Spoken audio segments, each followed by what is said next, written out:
The Skyhawks are the undefeated champs of the summer 2025 season in Rhode Island. Our last post-game show, we're going to break down how they won the finals.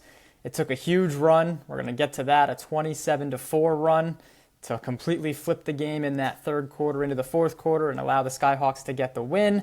Jalen Benson, finals MVP, and they are the fifth undefeated team in Rhode Island to finish it off and win it all. So we're going to break down the finals and then preview our All-Star night. We have our three-point contest, slam dunk contest, and All-Star game. We're going to put our analysts on the spot. We're going to have them pick some winners and preview some of those contests for our All-Star night. And then that's it. The season's almost over. Let's talk about the champs and the Skyhawks. And boy, between that semifinal game and the finals game, they earned it. They had to earn it. So let's kind of break down how that all happened here on the finals postgame show. Yeah. This is the legacy league. Tell me where your legacy be. Yeah. Wasn't easy. We said it to them after. They take down Lob City twice, most notably in that semifinal. And they have to come back against the Road Dogs, against Jess's Road Dogs, who she likes to hop on the bandwagon like a week too late. And that's what I said when she joined on before we started recording today. But it is the Skyhawks. Let's give them their due. And the fifth undefeated team I talked about, they finished the season 11-0, and the 11th undefeated team all time in the Legacy Leagues. So congratulations to them. Jalen Benson, finals MVP. We're going to kind of break down this game in detail because a lot was going into it. But just when we think of Jalen Benson, and it was close for finals MVP, at least two or three times his defense completely stopped the Skyhawks where it looked like they had a huge advantage. And there's times where they were on like a 3-on-1 fast break or they had a rebound and it was like an outlet pass away from being a 3-on-1 fast break. And we saw both teams not score in those situations with how this game was going. But you like the offensive team's chances when they have a 3-on-1 opportunity. And instead of getting into that, Jalen Benson would steal it away, would tip the pass away. He had a steal on Ethan, I'm pretty sure, when Ethan was trying to dribble and kind of get into that 3-on-1 that I can picture. And it flips it and gives the Skyhawks the advantage. So shout out to him, our finals MVP, 19 points, 4 steals, 3 assists. And we'll go in order. Well, Jess, we're doing this first. Jess is going to jump in first, go wherever you'd like. I'll give some stats. I'll get to that third quarter, have a little play-by-play. A huge run flipped the game, but Jess, what stands out from this game and how the Skyhawks were able to overcome, things weren't going their way, right? And so what did they do to get things going their way and put this one in the win column? Yeah, I mean, you kind of previewed it a little bit, but I think what did it for the Skyhawks was that third period because the entire first half of the game was dominated by the Road Dogs. Everyone could have saw it. They were rebounding. They were moving their guys around. They were getting crucial threes. They were doing everything right.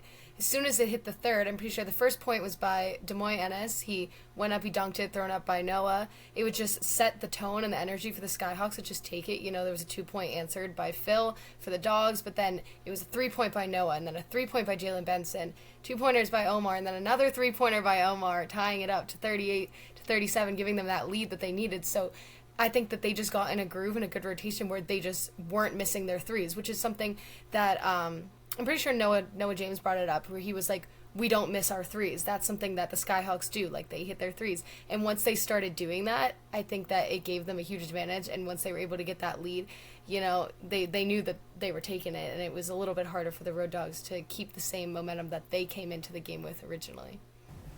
And we'll get everyone back in. I want to get everyone kind of like their first impressions quickly. But Jess jumped into it. They were down 7 at the half, the Skyhawks were. And with 8:35 left, we talked about it, they were down 10 after Shaq got a 3 to roll in. It bounced up off the backboard and actually goes in. You're like, oh, more of the same, right? Kind of everything kind of going the Road Dogs' way.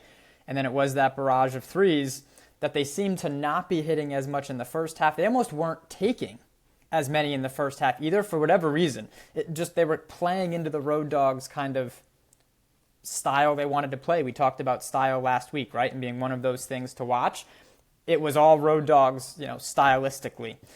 Shout out Phil Critchlow, who made a huge impact the entire game, but especially in that first half, was able to get those rebounds, keep second chance, points alive, and let them play inside out. Jake, again, go wherever you'd like, but a lot happened in that third quarter, and I'll get to the specific lineup in a minute, but what stands out for you, Jake? Yeah, I mean, what stood out for me is, I mean, it's been a reoccurring theme all season for the Skyhawks, but they never let themselves get too high or too low. And it's not that they don't play into that trash talking game because they love to, but they don't let it really affect their game. And I thought that was key for them because you could kind of see in that third quarter when things started to go the Skyhawks' way that the Road Dogs, you could see the energy kind of sucked out of them, where they were kind of leaving guys open and not getting back on defense like they should or usually would. So that was definitely a big factor for me. And we talked about it, right? That 27-4 run, and it's because it's so far down in my notes. It went into the fourth quarter. They flipped the game from 33-23 to 50-37 over 12 minutes from that third into the fourth quarter. And so it was really that lineup, too, of Noah, Omar, Jalen, and Demoy, which started that third quarter, and that was the bulk of that lineup doing a lot of that damage to quickly erase that lead and then build that lead for the Skyhawks. And that was kind of the lineup of choice for them that really helped them get that momentum and seal the deal for the championship. We can talk about a whole bunch of different things, but the threes started falling. Ultimately, Aidan, you can go wherever you'd like, but just to kind of cap that off, the Skyhawks were up 5 going into the fourth, and they were still on that run, but they flipped it from being down 10 to up 5. And just what stands out for you, Aidan, kind of looking at the game as a whole? Well, what stood out to me is, like Jake just said, the Road Dogs got the air and the energy sucked out of them, and the Skyhawks took that, and they kept running. Like you just said, I remember vividly looking at the stats, scoreboard. The score is 50-37, and the Skyhawks were, blink of an eye, up 13 while they were down 10. And it just kind of shows that they were ready. They wanted this. One key moment, I would say, is Phil Krishlow got his 4th foul, and I think that is what kind of crucially changed everything, because you're like, that's the Road Dogs' main big man, and they were protecting the rim very well. And even though they weren't letting open shots happen, Phil was there getting defensive boards, setting the pace. He picked up that 4th foul, and I think that's where everything kind of shifted, because they were like, who are we going to put in a big man? They should have put in Aiden Viveros for a few minutes, but that's in retrospect. Can't make any of those mistakes or decisions now. But that's what happened. They kept attacking, and they realized, oh, if we can get their bigger defenders to foul and get close to the foul limit of 6, they have to play less aggressive, and they have to play with their hands kind of out instead of up and in everybody's face. And that's basically what kind of changed everything. And the Road Dogs' momentum and energy was sucked out of them. There's another key thing towards the end.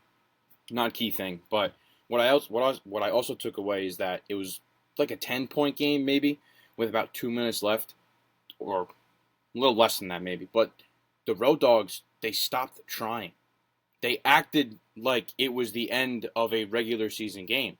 And I don't know what it was, but it just seemed like they were just dunking. They weren't playing D. They were letting the Skyhawks get open. There was a highlight play of Jalen where he goes behind the back on the baseline against Kevin and he dunks it. Not a single person went in to jump and try to block it, even though he was there. Now you either get a foul, he makes it, he posterizes you, or you foul him and you make him earn the 2 points at the line. That was another thing. But I will say, shout out to Ethan Austin for this game. A lot of people have talked about him, taking too long to dribble. He dribbles a lot, but he gets to the rack and he scores. There's another point where I think he really wanted this. Noah was inbounding, and he passes it. I remember Joey sitting right next to me. He says, can't do that. But he passes it in. Ethan steals it and gets a quick bucket. And you think, oh, is that going to continue to happen now? But then they recomposed. The Skyhawks recomposed and fixed it. But it was that little glimpse of, oh, if that happens multiple times and Ethan continues to do that, then the Road Dogs have a chance to come back. And he hit a crazy 3 that was, I'm pretty sure he was fading away, but that was another 3 I was like, oh, where was this? He was 8 of 9. He only missed 1 shot, maybe 1 or 2. But where was that the whole majority of the game? And I think he only took over so much, and unfortunately the Road Dogs just couldn't get it done after that big run from the Skyhawks. And that moment you're talking about comes right after the Skyhawks go up 50-37 with 6 minutes to go in the fourth. Shaq hits a corner 3, and then Ethan gets that steal, and you blink, and it's now an 8-point game, with 5:30 left. And it's like, all right, like that's how you start a run, right? You have to get stops and score and prevent the other team from scoring, and that was kind of what the Road Dogs needed more of in that position. We talked about Ethan Austin with 17 and 8, Joe Secator with 14, Shaq Argy with 12, 7 of 14 from 3 for the Road Dogs, and so not bad. They almost probably should have took more. We were all there watching the game. Didn't feel like they weren't taking a lot, but they weren't, just by how the stats came out. Omar Rahman with 21 and 6. We talked about Jalen Benson's 19. Demoy Ennis with 15, 7 of 7. And so his impact was all over this game on both ends. And I think that 3-8 and you're talking about by Ethan was over Demoy, chasing him into the corner, having to semi-fade away and still hit it. It's like, okay, that was a tough shot. Noah James with 10 and 5.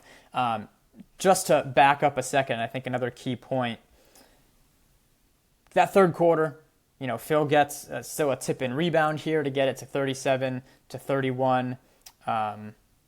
Road Dogs at that point and kind of stop some of that momentum. He ends up getting his 4th foul. The third quarter was a little crazy, but all right, you get a reset starting the 4th quarter. Both teams get to breathe. And the finals games, for us watching the game, probably feel like a normal game speed-wise. I'm telling you. And I haven't played in a ton of finals, but from being invested on one end and being on the bench for the finals, it feels like 2.5 games. Everything takes so long because every possession is you're focused in so much on every possession. So for them, I know it feels longer than a normal game. And now you're starting the 4th quarter, Skyhawks by 5. Okay, we're fine. Let's kind of flip this if we're the Road Dogs. Let's get back to what we were doing and kind of get this game back under control. And they start that 4th quarter without Phil, without Aidan, without a big. And that was something I noticed right away. And they went with Ethan, Bostic, Shaq, and Joe, which again, no really extremely short players, but no tall players, which is where they were having their success, right? Having one big. I don't think, we talked about it kind of sitting there. I don't think they could have got away with 2 bigs. And maybe I would have tried it just to try it and kind of see what it does, and maybe not starting the 4th quarter, but maybe in that 3rd quarter, just try to shake things up and maybe put 2 rim protectors in there. There's not enough shooting with the 2 bigs the Road Dogs has where it probably wouldn't have worked offensively. It would have made things a little too compact. Try it, right? You have this huge run by the Skyhawks in the 3rd quarter. My point was in the 4th quarter, they go without a big. And that allows that lead to go from 5 to 13 in the first 4 minutes of that 4th quarter. That part can't happen. We talk about kind of not throwing away inbounds passes. That's a lineup, that's something easy that is under people's, that is under control. That is something you can control as the Road Dogs. Who's on the court. And you could see it start slipping. Jalen got a dunk to go up 7. Ethan missed a corner 3. Jalen had the and one on Bostic. That was a pretty crazy play to put him up 10 with 6:50 left. And they still had the same lineups in. Nobody made a sub, right? So we're 3 minutes into the 4th quarter. You're now down 10, and you're still rocking with the lineup that's kind of just getting killed. Sek missed a 3. Ethan had a lob broken up to Sek, and then Noah on that breakaway tries to go off the glass to Demoy. He misses and then gets fouled for the and one, which is how they go up 13. So, some of it's avoidable. Again, it's very easy for all of us to sit here and criticize that. We can go kind of in reverse order. Jake, what's the one thing you're going to remember? And I think it's kind of a good point to leave it because then the rest of the game really quick, the Road Dogs hit some threes. We kind of talked about it. They didn't really foul early. They didn't foul really at all. But down 12 with 2 to go. Secator hits a corner 3 to cut it to 10 or 9. I think my math is wrong. Omar gets his poster. And they had it to 10 multiple times with a minute or a minute and a half left. And never fouled. And, Cody, I can hear Cody Crawford, foul early. Who cares? Especially in a game like this. Sure, the regular season, you're yeah, we're good. Let's get out of here. Skyhawks missed some free throws. They go 1 for 2. You get some dunks on the other end because they're kind of letting you score. We just saw Lob City come back from down 7 with 30 seconds left a calendar week ago, right? And sure, again, we talked about it. Things have to break your way in those situations, but why not give yourself that chance instead of just being throwing your hands up. So that's how it ended. And Kevin Views missed a reverse layup that would have cut it to 8, right? And so there's little things like that in the final minute where they stopped going the Road Dogs' way. All right, Jake, the one thing you're going to take away from this game and kind of the one memory, right? Thinking back about this game, what's the one thing that stands out to you? Yeah, personally, for me, what stood out to me about this game was Ennis's play. I think we kind of been joking about it all year, where like if you throw it up to him as high as you can, he's the only guy in the gym that can go up and get it. And I think the Skyhawks definitely use that to their advantage, kind of like what you were saying, how the Road Dogs only really had one big at a time, so they were able to kind of pull that big out, and that just opened the lane for him pretty much every time. And I think he took more of a leading role in this game too, where he kind of stepped up and you could tell he was trying to make things happen rather than hope it happens. I think that's definitely a big part of why he played so well. But yeah, pretty much everyone on that team they were committed to playing hard defense as well. And as we saw in the Mass Finals, good defense turns into great offense. Yeah, both sides. I mean, we talk about it and we tease it the entire season. The playoffs are different, right? And this game was 70-60, but a lot of points were scored in that final 2 minutes. The race to 60 still kind of, holds true in this one. The first team to 60 is going to win because of that defense. Whether I've said it on this show or not, I've definitely said it to you guys. Des Moines has taken, a lesser role. He's kind of come in and not given that full effort at times because he probably doesn't have to, right? They still went undefeated. You could tell in this one, he was contesting threes, and he's able to jump from the free throw line and still get a pretty good contest on those three-pointers. Much more aggressive on the glass. Like, nope, that's my rebound. Have fun, right? Like, a lot more of that consistently for 40 minutes from him, and they needed every one of them, right? And even him doing that in the first half, it was still Road Dogs by 10. And so we saw a more concerted effort by him in that third quarter, especially. Just said it, right? It's kind of how the third quarter started. And they made it a thing to get him involved and to kind of put the Road Dogs in that situation of, what are we going to give up? Right? Is it going to be the easy dunk at the rim? Are we going to kind of collapse down and give up some threes? And I think the Skyhawks took advantage of that out of the half. Jess, besides your Road Dogs being unable to pull it out, and I laugh because, when they win last week, I'm just saying, you're not looking like the most luckiest of charms here, Jess. It's okay. It's all right. What stands out to you in this one, kind of thinking back, at the finals and the Skyhawks finishing off the undefeated season? Yeah, I think looking back, like Jake was saying, I think one of the things that really does stand out is Des Moines' play because, like I mentioned earlier, seeing how the Road Dogs played in the first half of the game, like I was like, wow, I was like, they have this, like they're playing the rotations, all of Phillips' like contributions to the team were just so necessary and helping everything mold together really well. And then third starts and you got Des Moines dunking on everyone. Like it's just a good way. I'll never get that image out of my head where I'm just like, oh, they're coming to play. Like they're not just going to roll over. Like they're undefeated. They're going to take this game. So I think from there and just like the energy that prevailed from that moment on was just something that I won't forget. And also the fact that the Skyhawks, like we also touched on, were able to be so unbothered by the fact that they were in the finals, going into the second half down, like not making as many points as they do, not playing as high as they probably could be. And they all were not fazed by it, playing exactly how they do, keeping their exact pace and letting it work in their favor and ultimately getting their win. They definitely earned this one, right? As we get to Aidan and kind of what stands out to him, undefeated is still an awesome feat, but it was by no means some of the Lob City titles in the past where it was no question kind of what the outcome was going to be, and it would have been a massive, massive upset if they had lost. We kind of came in and was not sure who was going to win this game, even though the Skyhawks were undefeated, right? It wasn't like a clear cut, like there's no doubt. And that's why you play the game too, right? For all of that, but they had to earn this one, and it kind of makes it feel better, I'm sure, for them. To finish it off undefeated, to get the championship, and have had those moments where they did come through and had to come through. Getting to overtime after that game kind of being snatched from you against Lob City is not an easy thing in 2 minutes, of an overtime to snap back from and make sure to finish that deal, right? When you are already kind of in the mindset of, all right, we kind of have this, right? To make a free throw and get out of here. And then next thing you know, you're playing overtime. We talked about it all last week. So even in this one too, being down going into that second half, you're never going to give up in the championship, but you have to make things happen and when you're in those situations, and the Skyhawks did time and time again this season. Aidan, what stands out to you from the finals? Oh, there we go. What stood out or stands out is that just the way the Skyhawks played that whole game, and like Jess said, they never lost their composure. There was maybe 1 minute where Noah hit 2 shots or 3 shots back to back, and they subbed him out. Like, I don't know why they did that. It was a really, really odd thing, but they did that. And he was like, "Guys, I'm hot. What are you doing?"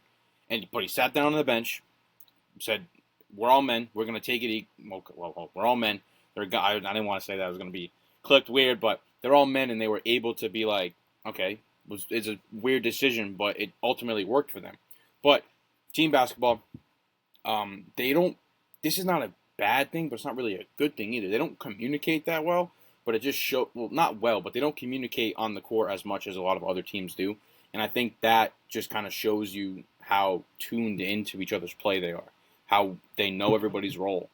Another thing that took away is that even in this league now, going into next season, the ability or not the stretch big, but stretch 4, who, like Demoy, we're not going to see many people like him, but somebody who's very athletic, tall enough, can jump. Same with Phil Krisha. Like, those archetypes in this league are very important just because you never know what team you're going to be going up against. And if you have a defensive rim protector who, can stop everybody from scoring every single layup, I think you'll be okay. But it's just the Skyhawks, they wanted this. They were able to keep their composure. Credit to the Road Dogs. They had a great season. One thing that stopped them from doing anything is they stopped communicating.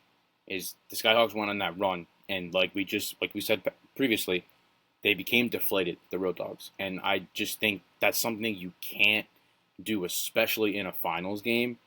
But credit to the Skyhawks, a great undefeated season. In that moment you're talking about, I made sure to make a note. 37-33, they were still down by 4, but they were previously down by 10, like we talked about, so kind of getting some momentum in that third quarter. And, they make the face, I don't want to come out. And in the moment is always something you kind of look for. That's an easy one, right? Body language and that kind of communicating could, damage the team as a whole, right? And somebody's over there pouting. That's not what happened. And so they were able to overcome that, and that just kind of goes to show their relationships and their mentality as a team. Enough on the game for sure. But Aidan was asking, so the 6th different franchise to go undefeated all time too. So it's the first non-Lob City team in Rhode Island to do it. And so we had we're just going to shout out all these teams. Not too many. The Alliance, which is also Lob City, but in the fall of 2017. So we're going back. Lob in the winter of 2019. In the winter of 2024. So a pause there of going undefeated. And Lob last winter. And then in Massachusetts, we had A1, so they're by themselves. That's one, franchise or team. And then in Connecticut, we had the Brotherhood twice in the first 2 seasons when undefeated. The Monstars in summer 17, and then the Shockers in summer 18, and then no undefeated team in Connecticut until winter 2024. And so there was some time off there, so that's a little deceiving. But, it doesn't happen as often, right? 11 of the 20, what are we at now? 26, right? 26 champions are undefeated. So less than half of the time. So definitely an accomplishment for them. And Jalen Benson, finals MVP. He joins that list. And anything else on this game? I think we'll do some all-star stuff. I know we covered a lot. Shout out again to the Skyhawks. They kind of mentioned it in their post-game press conference, trophy ceremony. How last summer, I looked it up. I think they were a 2 or a 3 seed. They were right there, 3 seed, and they didn't play Lob, right? Did I mess it up? But in the playoffs, they lost to the Game Breakers. Yeah, because it was, last summer, right? So they lost to the Game Breakers in the semis, and they felt they were right there, and they talked about it, how being kind of that close, they used a lot of that this time around. So Hopefully Aiden's fact-checking me. But let's get to... good, I nailed it. I sometimes know my stuff. Let's get to our All-Star Night, taking place on Tuesday, August 19th, presented by Roadie Pop, so you can check them out. We'll have the truck outside. We're going to bring some stuff in for the winners.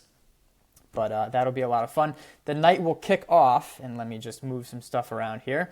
We'll kick off with our three-point contest at 7 o'clock. Okay, you can watch it live on YouTube. You can come in person and check it out. We'll have music, the whole thing. It's a good time. We're going to have these three guys pick their winner, okay, and we'll go one contest at a time. But here are the contestants that are, like, confirmed, right? So they still may not show up, and if people already told me no, then we're not going to talk about them. But Brandon Taylor from Gold Rush, Cody Crawford from Lob City, Joe Secator from the Road Dogs, Nick Lemoyne in the three-point contest from the Halfway Crooks, Steve Simone and Mario Valerio from the Air Mambas, Josh Perry from Rags, and your two-time defending champion, who won on a walk-off last time, Noah James of the Skyhawks. He came back. He didn't play in the winter, but he came back in the winter just for the three-point contest and won it. Not having shot on a lower hoop for, 4 months at that point, 4, 5, 6 months. So he is the two-time defending champ in the three-point contest. He'll be back again as well. All right, Aiden can pick first, and we can see if who's going to win. But who's your favorite to win the three-point contest, and why? My favorite to win the three-point contest is the defending champion, Noah West. Like you just said, last All-Star. Noah James. Noah Slipped James. up. I slipped up.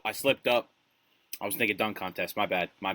Noah James. Oh, he's going to hate me for that. But I'm picking Noah James. Like we just said, last season he didn't play, but he came in, shot it. I have a dark horse for this one is Brandon Taylor. We talked about him a lot during Gold Rush's season. The three-pointer was his game. There was a game where I'm pretty sure he had like maybe 8 or 9, and he hit like 6 or 7 straight. So I'm interested to see how his three-point ability translates to standing still, going like this. But again, my pick, Noah James. Sorry for calling him Noah West. It is different, right? And that's why Cody Crawford is still technically a maybe, because it's just different from like catch and shoot to picking it up off the rack next. It's just different. The whole setup is different. It's still a three-pointer. It's different, and it feels different. And, it's not easy to win them. Let's just put it out there. It's not easy to win them. It takes some real skill to win the three-point contest.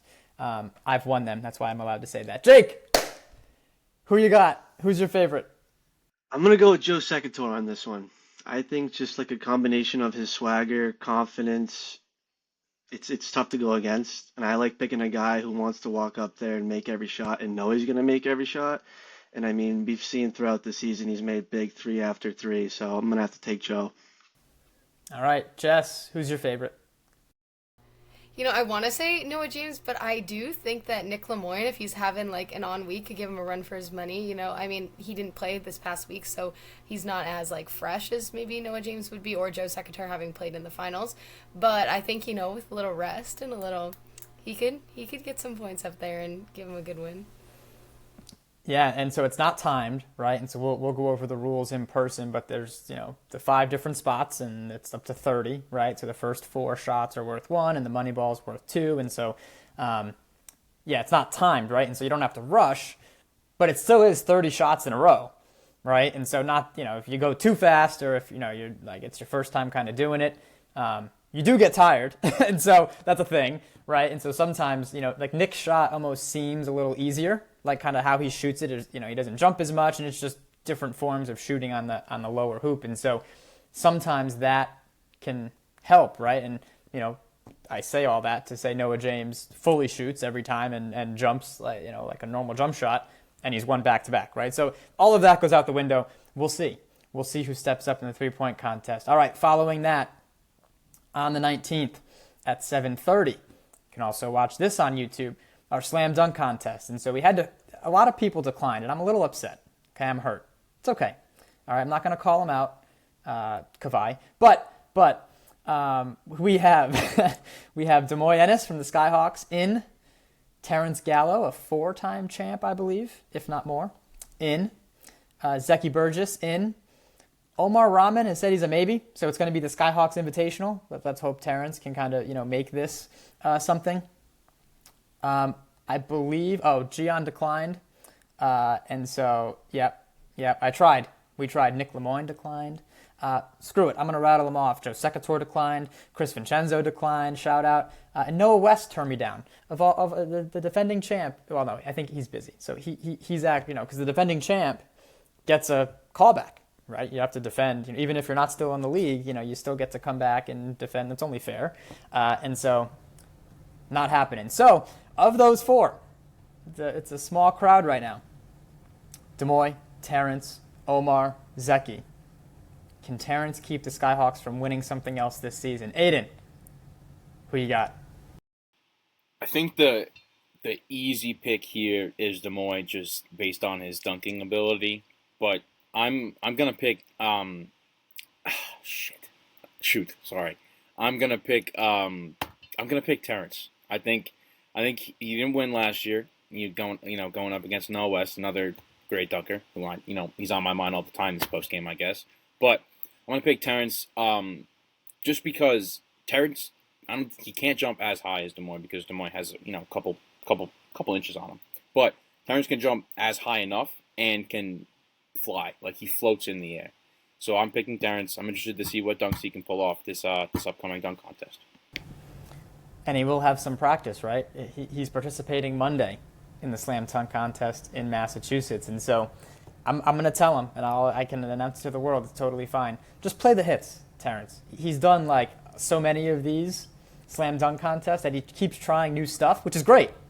Just play the hits. He's won 4 of them. Like, let's go back and watch the tape. Just do those again. Just bring them back. We can call it a throwback. I hope he plays the hits, and then it'll be a fun night. Jake, who's your favorite? Yeah, I mean, it's just hard to go against Demoy in this one. I mean, even just watching him in some of the warm-ups before games, trying like some crazy stuff, I think he's definitely going to pull something out. All right, an easy pick, and we'll have the judges, right? So Aidan maybe. I'm not sure who's judging yet. We're gonna see who we can get, because they hold, they give the score, right? So that's kind of how we figure out who wins. So they have to impress the judges. Jess, who's your favorite? I mean, even if everyone didn't decline, my pick was always going to be Terrence from the beginning. I just find myself, like, jaw dropped every time he goes up to dunk. I mean, majority of his points in baskets in the games are from his dunks, and he's just, like, always doing something crazy. He's, like, floating across the court. So I'm really excited to see what he's going to do with that and see where he turns out. Yeah, we will see. And so let's get to the All-Star Game taking place at 8 o'clock, again, live on YouTube. Everyone that we voted in claims they're attending. So this is great. So I will round of applause. Whatever we did worked, guys. Good job. I will say the teams, but we have West and East. And so on the West, we have Almar Sabat, Nick Lemoyne, Chris Vincenzo, Noah James, Gian Abedijan, Ethan Austin, Omar Rahman, and Kevin Veeder. That's the West. I don't know why Aidan's laughing. Did I mess something up? Oh, great. On the East, Jalen Benson, Kavai Simpson, Mario Valerio, Josh Perry, Cody Crawford, Hachi Amini, Joe Secator, and Kyle Wolf. Okay, so the analysts can go on Instagram quick if they want. They can check out the graphics because they're accurate that we posted of who's on which team. We'll go to Aidan first. Pick which team you like and your All-Star Game MVP. And it's interesting from what we've seen in the past, right? And I have it up here, so I'll let's see. I put that towards the top. Brandon Whitman won it last year. Jesus Thames in the summer last year. Secator has one last winter 2024. Jaron Thomas on Only the Fam won it in summer 2022. Kutu twice pre-COVID. And Cody Crawford, the first All-Star Game, was named All-Star Game MVP. And so as you can see, it's not, who's the best player necessarily. They might win it. Who's going to want to win it, right? Which teammates are going to be okay. Because then it's kind of on your team, right? Because they need to be kind of feeding you the ball. And if they're we don't really want you to win it. That stuff, there's those dynamics involved, right? You can kind of, and I don't know if they do this. I've never been in the All-Star Game. But I would imagine there's some you can kind of scheme out, how you want things to go, depending on the player you are, to affect this type of thing. So, Aidan, which team do you like, and your All-Star Game MVP pick? All right, so the reason I was laughing is because you were naming off the teams, and I just remembered Cody coming up to me and being like, who the hell made these teams? That's why I was laughing. I'm going to pick the West, and I think the All-Star Game MVP is either going to be Gian or Nick. I'm going to Gian or Nick. I don't want to pick between the both of them. I think that's fair enough, but I think the West, I think they're a better team on paper, but it's easier to pick them. But again, I think the East, they're all these players are all-stars for a reason. They had a great season this year. But I'm picking the West, and my MVP is either Gian or Nick. All right. And before we get to Jake and Jess, I picked the damn teams. Okay, we don't have time for this. I picked them. And there's some thinking, behind, and I don't want to fully reveal everything, but, Ethan's going to try, right? There's certain people where, Josh Perry's going to try.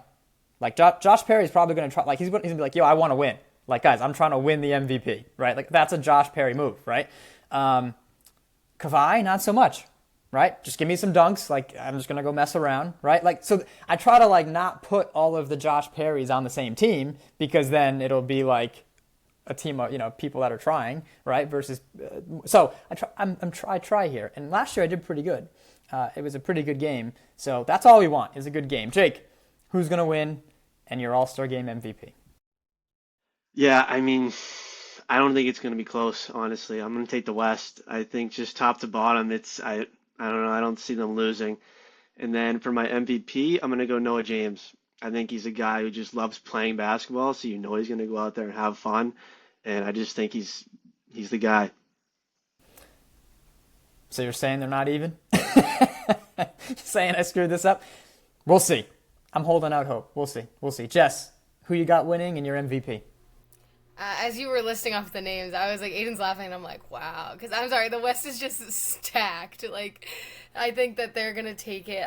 You have Noah and Omar, who already know how to work really well together, and you have Gian and Omar, who know how to work really well together. So I think that as a team, they have a lot of standout players that are going to be working pretty well together. I think it'll be very entertaining because, like you said, Josh is going to be getting at it, trying to make it a close game. But I think that the MVP is going to be Gian. The last we saw him, he was turning it up, and I think that he'd be really excited to come back and put all his energy into this game because it's more fun, it's more, enjoyable. We didn't get to see him for the full season, so I do think that he's going to be the MVP and he's going to show us all he got. And I'm pretty sure he's the one who hit the game-winning shot last summer. Aidan confirms. And so in the All-Star Game, the first 3 quarters are normal timed, and the fourth quarter, there's no time. It's Elam ending like they do in the basketball tournament that you've seen on TV. So we have a target score, and so somebody has to score to win, so there's no fouling at the end. You're playing to a score. And so that's when it gets fun. I think you got, let me just for 1 second here. Jalen Benson, I know you're watching. None of them believe in you. Josh Perry, none of them believe in you. And Sek, who we just said expects to make every shot and is trying to win the 3-point contest. All right. And then Cody, too. Of all people, Cody's on the team. He gets to control who wins, right?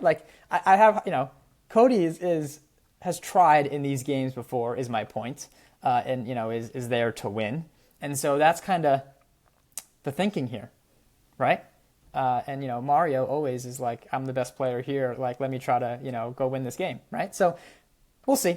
After all that, I hope the East wins. Jalen and crew and Cody, please show them what you guys do. Okay, don't make me look too bad.